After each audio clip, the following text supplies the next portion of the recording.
Assalamualaikum warahmatullahi wabarakatuh. Perkenalkan, saya Muslimah dengan NIM A1D121020.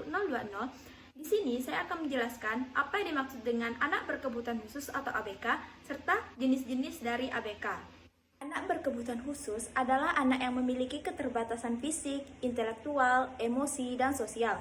Anak-anak ini dalam perkembangannya mengalami hambatan sehingga tidak sama dengan perkembangan anak sebayanya. Hal ini menyebabkan anak berkebutuhan khusus membutuhkan suatu penanganan khusus. Anak berkebutuhan khusus atau anak ABK adalah anak yang memiliki kebutuhan khusus sendiri, merupakan anak-anak yang mengalami keterlambatan dalam perkembangan, memiliki kondisi medis, kondisi kejiwaan, dan kondisi bawaan tertentu. Mereka membutuhkan perhatian dan penanganan khusus supaya bisa mencapai potensinya.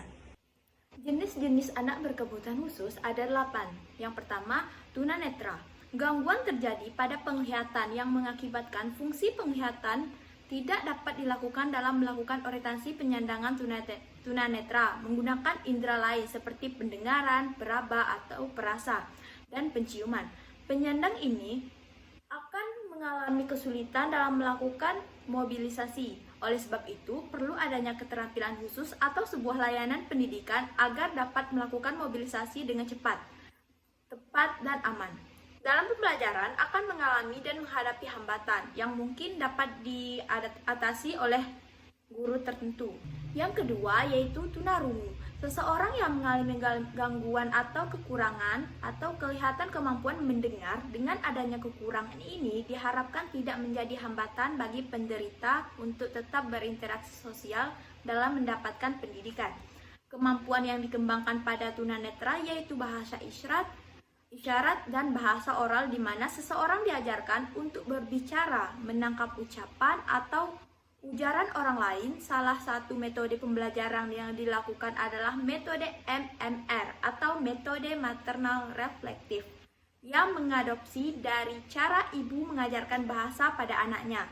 Pendekatan metode ini metode demonstrasi, metode pemberian contoh, metode tanya jawab, dan penugasan. Yang ketiga, gangguan komunikasi. Gangguan yang terjadi pada kemampuan berkomunikasi seseorang. Dengan adanya gangguan ini akan mengakibatkan hambatan seseorang dalam berinteraksi dan belajar.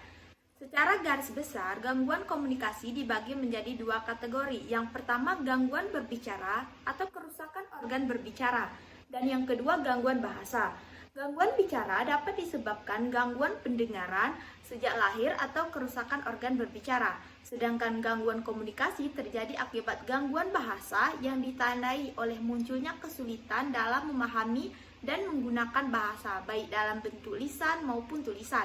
Faktor gangguan komunikasi diantaranya faktor kehilangan pendengaran, kelainan organ bicara, emosi, keterlambatan, perkembangan, mental retardasi, kerusakan otak, serta faktor lingkungan. Yang keempat, tunagrahita, sering dikenal dengan cacat mental atau seseorang yang memiliki kelemahan dalam berpikir. Baik semua tunagrahita mengalami kesulitan untuk mengingat, keterlambatan berbicara, sulit memahami diri, serta memiliki kelemahan intelektual. Pendidikan pada tunagrahita, pengajarannya berdasarkan bina diri dan keterampilan yang dikembangkan berdasarkan minat dan bakat. Yang kelima, tunadaksa. Secara harfiah berarti cacat fisik, sehingga seseorang tidak dapat menjalankan fisiknya secara normal. Yang termasuk dalam kelompok ini, anak yang menderita penyakit epilepsi atau AYA, cerebral palsy, kelainan tulang belakang, gangguan pada tulang dan otot, serta yang mengalami amputasi. Pendidikan tunadaksa dapat di sekolah khusus atau di sekolah umum.